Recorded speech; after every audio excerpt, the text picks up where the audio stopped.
is nothing short of miraculous. Your Excellency, you have done that in less than 2 years. Tupigeni rais wetu makofi. Kule Western najua wakulima wetu wanafurahi, miwa inanunuliwa na inalipiwa. Your Excellency, there are many other areas of productivity that we thank you for because of being steadfast, because of providing the fertilizer that is correct fertilizer for our soils, and we thank God for providing the rain, that we're truly going to be a food secure country. I recently saw the progress in Galana, and we were really impressed that what you saw as a vision and what you stood firm for inaanza kuonekana na matunda yanapatikana. Rais, pia tunakushukuru kwa sababu huku Nairobi kuna wale wanasema ni shamba ya mawe, lakini pia tuko na ukulima. Na tuko na ukulima ambayo tumesaidiwa na tunafanya pamoja na wizara pande za Dagoretti South. In fact, the best dairy farmer for many years has been voted in ni wako hapa tu Karen, kule Kasarani na maeneo mengine. Lakini jambo la muhimu ni chakula yote, mazao yote au kiwango kikubwa cha mazao ambayo tunapata katika taifa letu, soko ni Nairobi. And the entire value chain of agriculture starts from the farm but ends at the market. Your Excellency, part of creating value in that value chain and making efficiency is the infrastructure around it. We are on course in building markets together with yourself. Your Excellency, you promised to build 10 for us. We are about to conclude our first 5. We want to thank you because zako pia zinaendelea na tunafanya pamoja mambo ya masoko. But to get to that market, we need infrastructure. I'm very proud that as we speak today, throughout the city of Nairobi, mabarabara worth 2.1 billion na zaidi zinaendelea kutengenezwa katika maeneo yote ya jiji la Nairobi, and that will go on so that we can have a city that moves ili tuweze kufika kwa haya masoko to appreciate the produce that and the bounty that our country is getting. Your Excellency, viongozi wa SK wameongea, wamesema mengi, najua wameshukuru kila mtu except county, lakini maji si tunawapa, stima ni sisi, street lights, na tumewatengenezea barabara, lakini tunafanya kazi nao. Na mambo ambayo tumekubaliana ni kwamba hii showground haifai kuwa tu inatumika wiki moja kwa mwaka mzima. Hii showground ni area kubwa, area ambayo itatupa manufaa zaidi tukitumia vizuri kiuchumi. Na nimefurahi leo asubuhi Your Excellency umezindua a trade exhibition center pamoja na wenzetu kutoka China. Mawaziri wangu wa county wanafanya pamoja na SK kuhakikisha kwamba tuwe na year-long exhibitions and activities, and I'm glad they have now moved from 0 to around maybe 50 million shillings in terms of revenue based on the usage of this place. Tuko na watu wetu ambao wanauza viti, vitanda, Ngong Road, wale wanafanya hardwood, unawajua. Nafikiri chairman wao Muhi ako hapa. Tumeomba tuwapatie nafasi pia hapa wawe na workshop year long so that wale ambao wanataka kununua vitu yao wanaona Ngong Road, wanaoneshwa kwa showroom, lakini wanakuja wanazichukua hapa ili watu wengi zaidi waweze kupata faida ya kazi hiyo. So kwa hayo mengi, Your Excellency, tunakushukuru because you have really led from the front when it comes to trade. Nairobi is the hub of trade of East and Central Africa. We want to take this show to the next level. It cannot be how it was when we were children. And I really want to applaud the leadership of the ASK, starting from the national chair, the Nairobi chair, and the team, that now we are, inculcating more technology in the work that we're doing and in how we are taking use of this space. Your Excellency, kwa hayo mengi, ningependa kumkaribisha waziri wa kilimo ili aweze kukukaribisha. Asante na karibuni nyote Nairobi. Asante sana.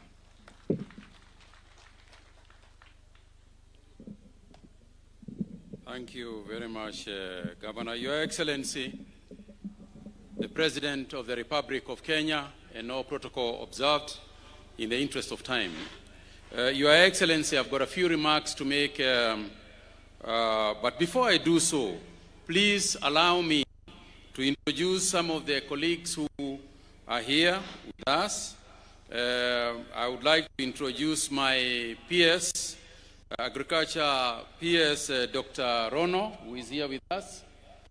I would like also to introduce the PS for the MSME. Susan Mangeni is here. Susan. And also the PS Correctional Services, Dr. Salome is also here. Thank you very much. Excellency, I would like to take this. Vile, Your Excellency, I'm reminded that the members of the County Assembly are also here. So if there are members of the County Assembly who are here, could you please rise up so that we can recognize you? Thank you very much indeed. We appreciate you. And also, if there are members of Parliament present, members of Parliament. Are there members of Parliament present? Wabunge. Aya, pia wabunge wako hapa. Asanteni sana. Thank you so much.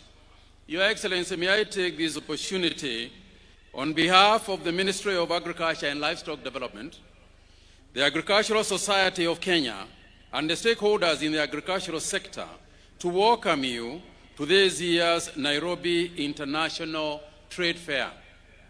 We are glad and privileged to have you grace this important event in the agricultural trade and shows calendar. Indeed, this amply demonstrates the priority which your government has accorded this sector. This year's trade fair brings together stakeholders from across the agricultural value chain, manufacturing sector, micro, small and medium enterprises, academia, research institutions, and international partners. It is a living demonstration of our shared commitment to transform Kenya into a competitive, food secure, stable, and industrially robust economy. I wish to particularly recognize the participation of farmers, youth innovators, county governments, regional exhibitors, and international delegations who have enriched this forum with new ideas, technologies, and market solutions. Your Excellency, this year's trade fair comes at a critical moment in our country's economic journey. This fair is not just a celebration of agriculture, but a testament to the critical role this sector plays in the growth and development of our nation.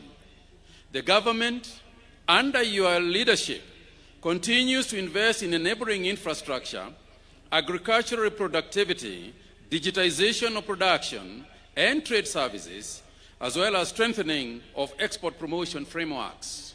These efforts are already bearing fruit. Our country, sir, is undergoing significant transformation. Agriculture is at the very heart of this transformation.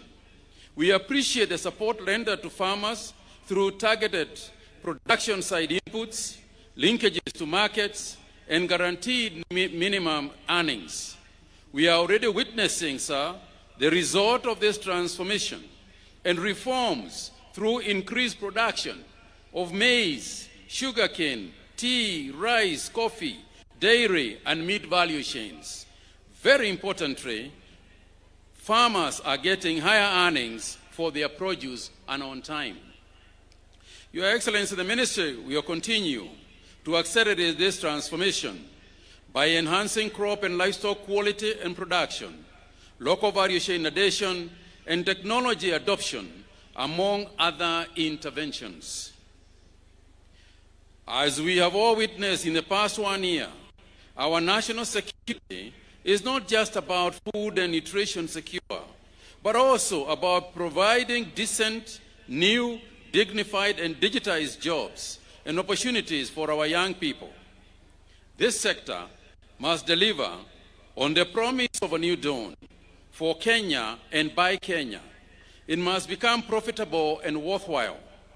This is our singular goal at the ministry, and to achieve this, we are embracing and co-creating new ways of doing things and thinking, both internally and externally, within the ecosystem, for these are extraordinary challenges and times. Your Excellency, artificial intelligence is at the core of the Minister's commitment to spearheading this transformation by making data-driven, evidence and science-based policy decisions. Through the foundation laid by our research centers at the Kenya Agricultural and Livestock Research Organization, to leveraging on analytics from the Kenya Integrated Agricultural Management Information System, which we are transforming into a continental center of excellence on agricultural data at the Agricultural Information Resource Center, we are very well positioned to pivot and lead the way. By infusing technology with youthful exuberance of well-trained, digital-first, highly motivated, and industry-certified market courses, our agripreneurs from the Kenya School of Agriculture, Bukura Institute of Agriculture, and the Animal Health Industry and Training Institute, AHITI, we are closing the gap that has hitherto existed in the last mile agricultural extension services. With these remarks, Your Excellency, it is my humble duty and responsibility to ask the people in the stadium to please stand up so that we can heartily welcome Your Excellency to address and open the 2025 Nairobi International Trade Fair. Asanteni sana, tukaribie rais wetu na makofi tafadhali. Karibu, Your Excellency.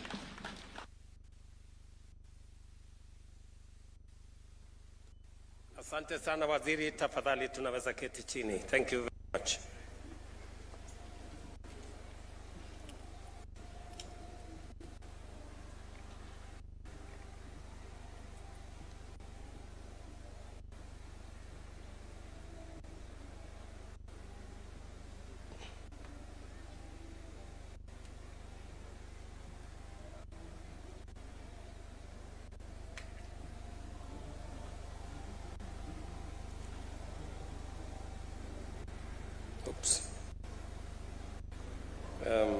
Technology imenichanganya hapa kidogo.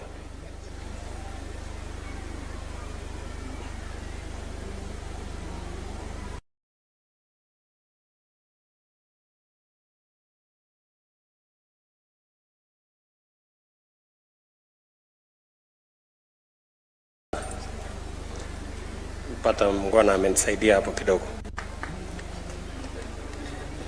Ndugu wananchi wenzangu, mabibi na mabwana, ni heshima na bahati kubwa kwangu kuungana nanyi katika maonyesho ya biashara ya kimataifa ya Nairobi ya mwaka wa 2025. The 2025 Nairobi International Trade Fair.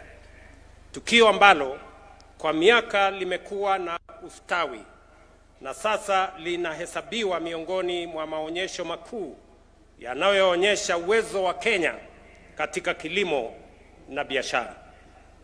From the dawn of our independence to this very day, agriculture, our sector ya kilimo, has remained the cornerstone of our economy, ama uti wa mgongo wa uchumi wetu. Kilimo ndicho kinacholisha taifa, kinaendesha viwanda vyetu na kimekuwa chanzo cha riziki kwa mamilioni ya wananchi. On its part, trade is the bloodstream of our prosperity. Ama ndiyo inayobeba mazao ya mashamba yetu na bidhaa kutoka viwandani kupeleka masoko ya humu nchini na masoko ya kimataifa.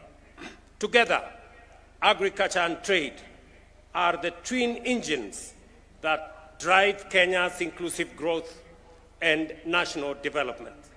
The theme of this year's show, promoting climate-smart agriculture and trade initiatives for sustainable economic growth, could not be more timely.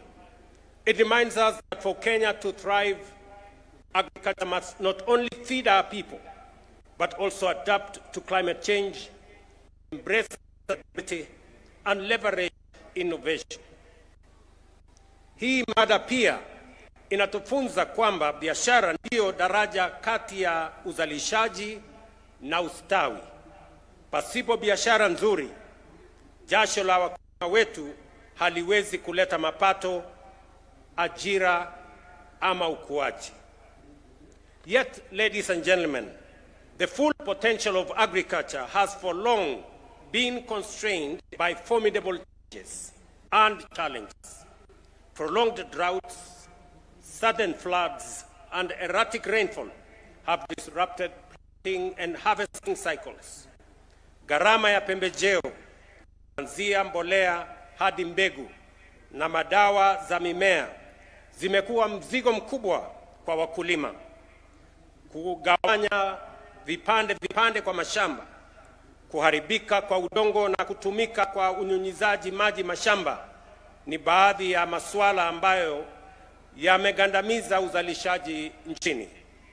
On the trade side, barriers on regional trade, high logistics cost, and global price volatility have weakened our competitiveness.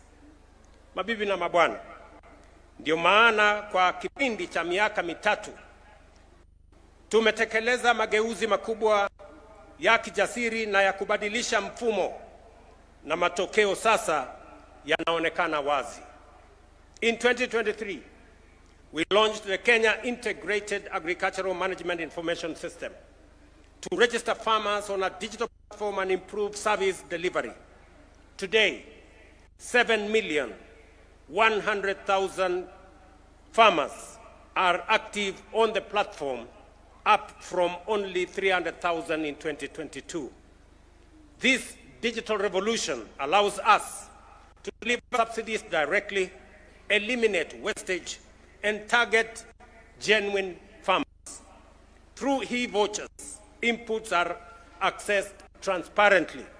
Policymakers now rely on real-time data to respond swiftly and design evidence-driven policies. Kupitia mpango wa ruzuku ya mbolea, tupunguza bei kutoka shilingi 7,500 hadi shilingi 2,500 kwa gunia la 50. Kufikia sasa, zaidi ya magunia milioni 21.3 ya mbolea yamesambazwa kwa gharama ya shilingi bilioni 53, na hivyo kuokoa shilingi 105 bilioni kwa wakulima wetu. Tukitazamia mbele, mwaka wa 2026, tutasambaza zaidi ya magunia milioni 12.5 ya mbolea katika wadi zote 1,550 nchini. Mbali na magunia milioni 4.5 ambayo tayari yamepatikana kwa msimu wa mvua mfupi ambao unaendelea hivi sasa. Hatua hizi sasa zimeanza kuzaa matunda, uzalishaji wa mahindi ukipanda na kufikia rekodi ya magunia milioni 67 mwaka wa 2024. Mwaka huu wa 2025 tunatarajia magunia milioni 75. Mwaka huu vile vile uagizaji wa mahindi kutoka nje umepungua kwa karibu 70%, kutoka magunia milioni 9.9 karibu milioni 10 mwaka wa 2022 hadi magunia milioni 3 peke yake mwaka uliopita.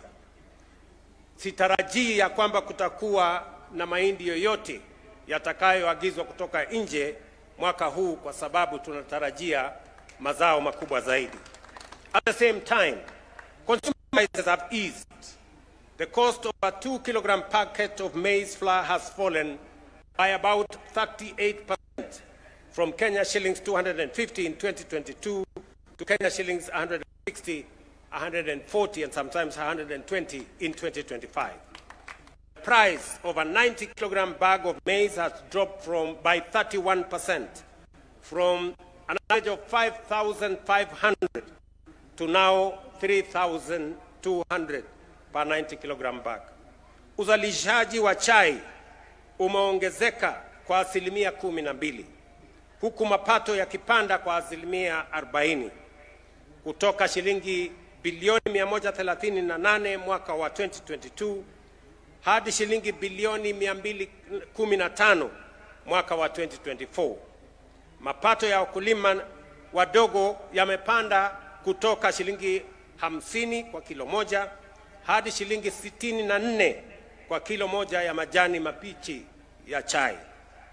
I'm also happy to report that the Kenya Development Corporation has secured a Kenya shillings 3.7 billion concessionary loan to KTDA to modernize equipment in smallholder factories, reduce production costs, and diversify into orthodox tea to address the global glut in black CTC. My minister tells me he rang the bell yesterday, is that correct? A week ago, on the sale, the initial sale of orthodox tea at the tea auction. Katika sekta ya kahawa, bei yamepanda kutoka shilingi 60 ama 70 hadi shilingi 120, kati ya 120 na 140 kwa kilo. Serikali imeweka shilingi bilioni 3 katika hazina ya kushughulikia wakulima wa kahawa ama Coffee Cherry Revolving Fund na kufutilia mbali deni ya shilingi bilioni 2 kufikia sasa. Aidha, tumeimarisha shughuli ya kutoa miche na mbolea ili kuongeza mara 3 uzalishaji wa kitaifa kufikia mwaka wa 2028. Katika sekta ya parachichi, miche milioni 3.9 imesambazwa tangu mwaka wa 2022. Kwa makadamia, korosho na nazi, zaidi ya miche milioni 3 imetolewa kwa wakulima. Mabibi na mabwana, sekta ya maziwa imeongezeka kwa lita milioni 700 tangu mwaka wa 2022.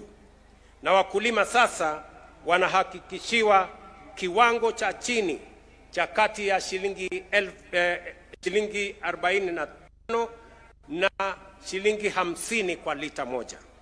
Mauzo ya maziwa katika masoko ya nje ya nchi umeongezeka maradufu, huku mitambo ya barafu 300 ama milk cooling plants 300 ikisambazwa kwa vyama vya wafugaji wa ng'ombe ya maziwa. In leather, exports of value-added goods rose by 56%, and local shoe production reached 11.4 million pairs this year, the highest in Kenya's history. Fellow citizens, Kenya cannot and will not continue to be an exporter of raw produce. For decades, we have exported our tea, our coffee, our livestock, our minerals, our cotton, our hides and skin, and even our fish in raw form, only to import them at a premium as finished products. This model has denied our farmers, workers, entrepreneurs the full value of their hard work and ingenuity. That era must come to an end. Through our special economic zones, county aggregation industrial parks, and common user facilities, such as the one recently launched in Vipingo, and the ones we are launching soon in Dongo Kundu and Naivasha, we are determined to add value to every product, to create jobs for our people, and to raise incomes for farmers, and to ensure that more wealth stays and more value stays in Kenya. Aidha, tunajenga maeneo maalum ya viwanda vya kukusanya, kutayarisha na kuongezea dhamana kwa mazao yetu ama county aggregation and industrial parks katika county zote 47.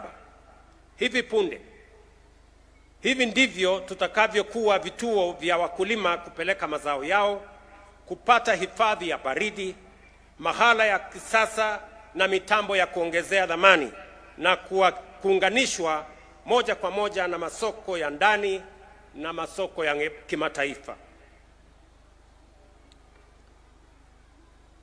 Pia tukipunguza hasara ya mavuno baada ya mavuno, kuondoa madalali wanyonya wakulima, yaani brokers na cartels na watu wengine huko katikati, kupunguza gharama ya usafirishaji na kuhakikisha kwamba wakulima wanapata malipo bora.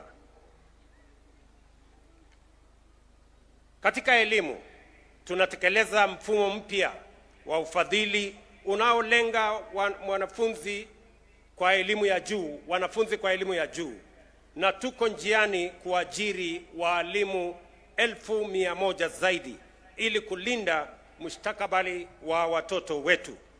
Katika afya, zaidi ya Wakenya milioni 26.5 wamesajiliwa chini ya Social Health Authority, wakihakikishiwa huduma bora na nafuu.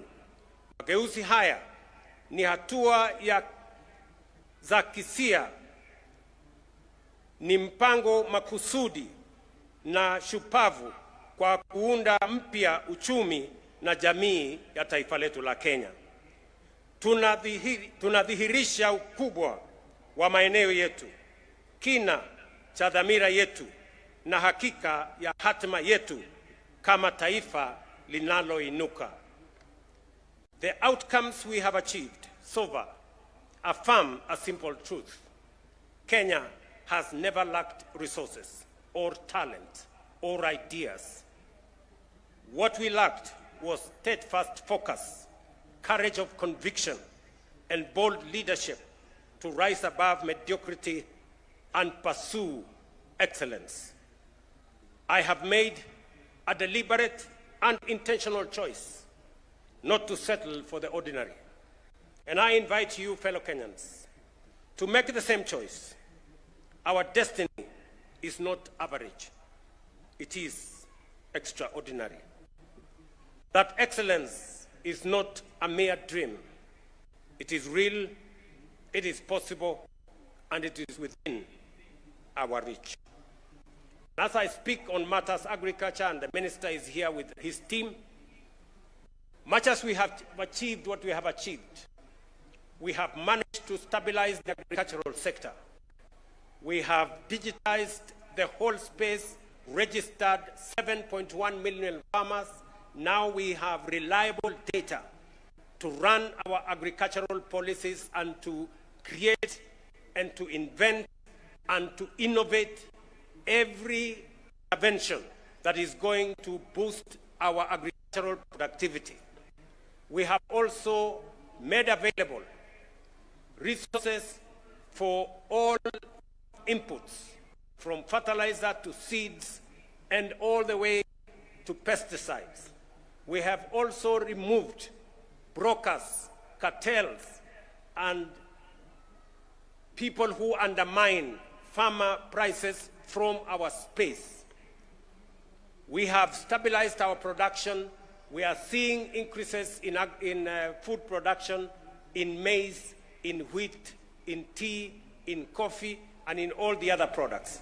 But ladies and gentlemen, that is not enough. We have just arrived at the base. It is now necessary for us to take the next step and transform our agriculture so that we can reduce any imports of food into Kenya.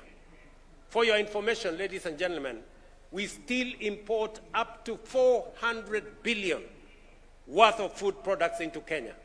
Edible oil, rice, wheat, and other products into our country. And these are products we can produce in Kenya. We can produce enough rice. We can do wheat. We can produce enough maize. We can produce enough sugar. We can produce enough edible oil in the Republic of Kenya. And therefore, our next phase, and that is why I am saying we must stop working with the ordinary. We must stop working with the usual. We must not make peace with what is average. We now must up our game in the agricultural sector. We must move our agriculture to the next level. And the next level involves matters irrigation. I have already asked the Ministry of Water to work with the Ministry of Agriculture in identifying at least between 30 and 40 mega dams, because irrigation is going to be the next frontier for us to be able to achieve enough food security for us not to import anything into the Republic of Kenya. I have also asked the ministry, to begin to think about how we add value. I have said Kenya cannot continue to be an exporter of raw materials into other countries. I must thank other countries who are working with us. I was in China earlier this year, and the Chinese market is now available to Kenya. China has removed all the tariffs on our agricultural products, on tea, on coffee, on macadamia, on avocado, and all the other products. Just last week in the United States government has agreed to the extension of AGOA that equally gives us duty-free and quota-free access to the American market. You know very well that last year we negotiated and we became the only East African country that signed economic partnership agreement, our economic partnership agreement with the EU, 26 countries in Europe. Now we have the European market, we have the American market, we have the Chinese market. It is now up to us to produce the necessary products, to add value to the necessary products that we produce in Kenya so that we can access those markets. We can create value here at home, create jobs here at home, make our farmers earn more, and that is why we are investing in the county aggregation and industrial parks so that they become aggregation centers for agricultural produce across the country. It is the reason why I've just mentioned here, we are having another 6 special economic zones, from Vipingo to Dongokundu to Naivasha to Sagana to Thika to Busia to Eldoret, and another 3 that we are working on to make sure that we create the ecosystem that is going to support our value addition and agro-processing, all the products that we produce, so that we can not only create jobs, we can also create value, create wealth, and sell finished products to the markets we have negotiated globally, whether it is in China, or it is in the United States, or it is in Europe, and of course, in the African continent, using the Africa Continental Free Trade Area. We have that opportunity available to us. What is remaining is us. And I want to ask leaders that the difference between the countries that have succeeded, the countries that were with Kenya a few years ago, and I remember saying yesterday, South Korea was exactly like Kenya in 1963. Their GDP per capita was 79. Kenya's was 80. Today, the per capita of South Korea is 20 times that of Kenya. Yet they were like us. They are an agricultural country like us. They do not have minerals like us. They had the same education with us. The difference, good people, is not that the South Koreans are different from Kenya. The difference is leadership. It is us, the leaders, who must take the decisions that will move Kenya to the next level. And I am persuaded beyond any reasonable doubt that we can change this country in our lifetime if we make the right decisions. And it is time, ladies and gentlemen, I must tell every leader in Kenya, from our MCAs to our members of parliament, to our governors, and everybody in between, our PSS and ministers, it is time for Kenya to move to the next level, and we must up our game. We must stop working with the ordinary. We must stop making peace with mediocrity. We must stop working with the simple, and we must stop working with the average. We must begin to think about transformation. We must work with the unusual. We must work with the bold and innovative and creative. That is how we are going to achieve the extraordinary and move our country to the next level. I must say this repeatedly because that is what our country deserves at this point in time. I must congratulate the leaders who are working together with us to make sure that we push the transformation of our country. There is now evidence everywhere that the decisions that we have made over the last 3 years are giving us results. Housing that has been burning for many years, today we are building 170,000 houses across Kenya. They are visible. Even the naysayers, they cannot say anything anymore because there is evidence that that is working. Our social health authority is working. That is why 26 million Kenyans are registered on that platform. Our agricultural transformation is working. It may have been difficult, it may have been complicated, but that is what it takes to transform a nation. And therefore, I must say, to us the leaders, the opportunity for Kenya to be in the first world is now. The opportunity is for us to take up our responsibility, fashion what will take Kenya to the next level, work on it as though our lives depend on it, and make sure we take Kenya to the next level. I am persuaded that that is how Kenya is going to move to the next level.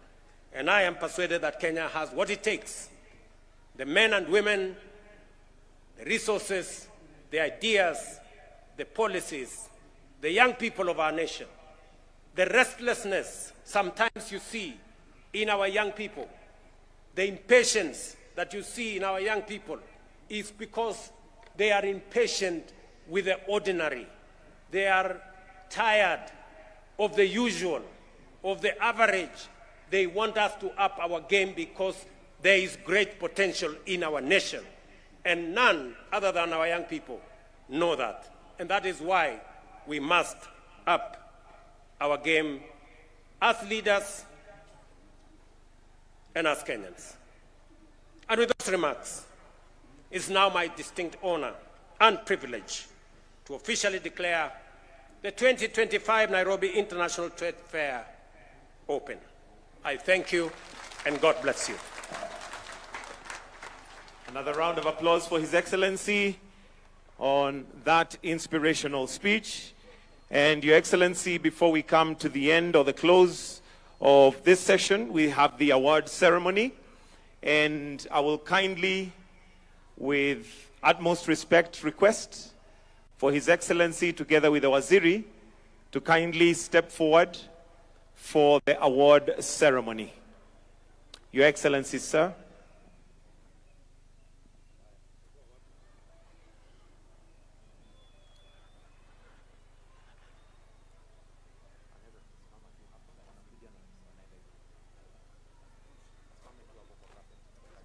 Welcome, Your Excellency, and we'll move straight to the awards. Your Excellency, we kindly request that you present the following Life Governor Awards. And Life Governor Award 2025, Joseph Dhamaini Wagura. Tumpigie makofi tafadhali. Followed by Susan Jepkoech Seron. You may exit to the right once you get your gift. Susan Jepkoech Seron. Dr. Wilson Tonui. Special awards for infrastructure, the Kenya Navy. The Kenya Navy.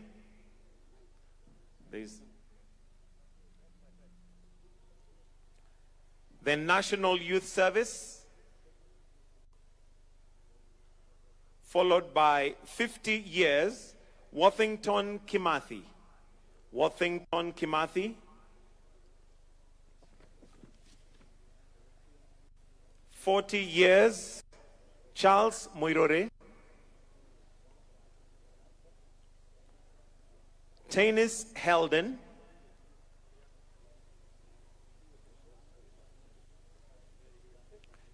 Tanis Helden.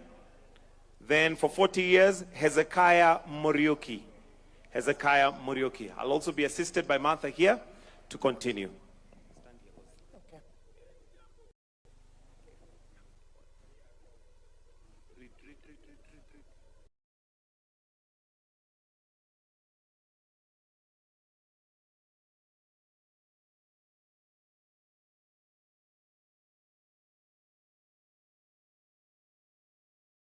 stand that best interprets the current show theme, government stand, Kenya Prisons Service.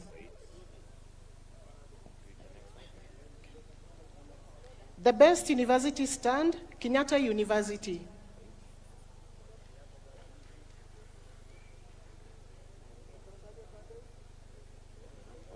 The best seed producing and marketing stand, government, Kenya Seed Company.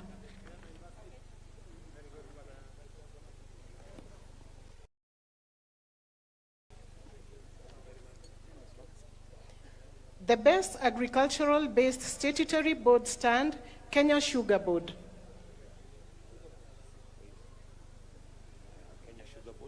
The best organization, the best organization association that supports, promotes community projects and services stand, Kenya National Highway Authority.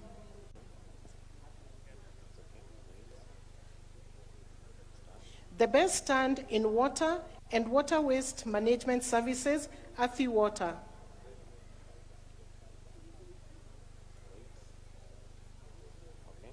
The best agricultural-based organization that disseminates safety information in agricultural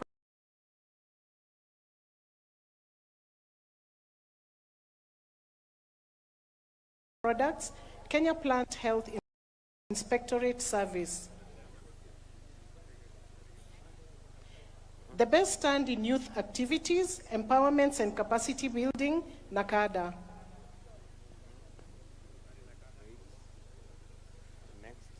The best stand in display and presentation of security services, government organization, National Police Service.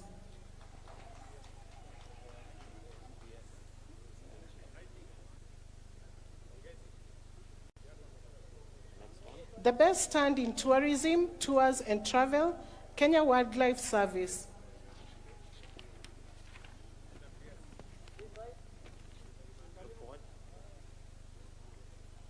The best display and services in the health sector and pharmaceutical stand, Social Health Authority, SHA.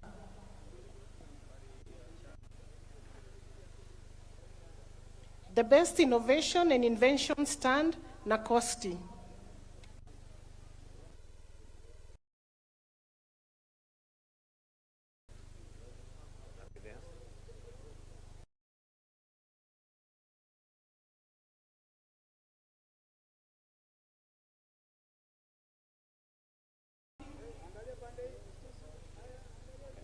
The best regulatory authority and corporation stand, Kenya Bureau of Standards. Face this way. The best cooperative movement and SACCO stand, Ports DT SACCO.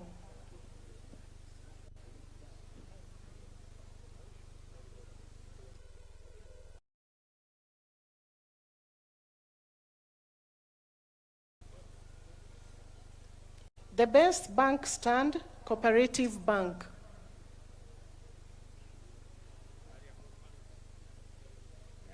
The best county government stand, County Government of Nairobi.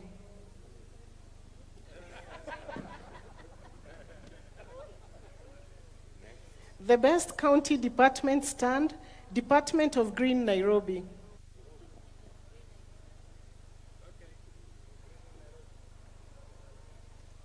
The best medium trade stand, Commercial and Industrial, National Cereals and Produce Board.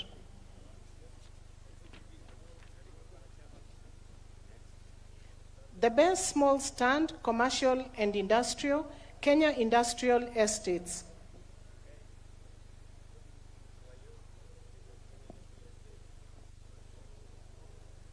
Face forward. Face forward.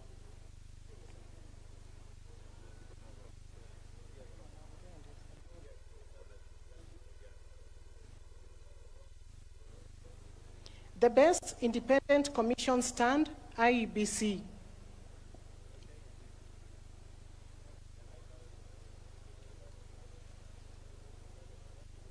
The stand that best interprets current show theme, agricultural-based, Agriculture and Food Authority.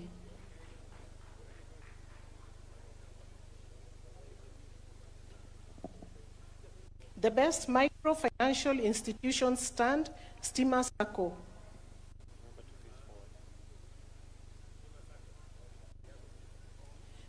The best stand in research and development, non-educational, CalRO.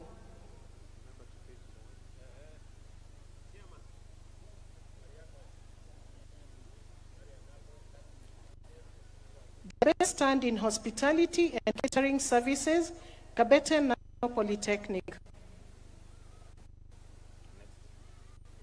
The best stand in agro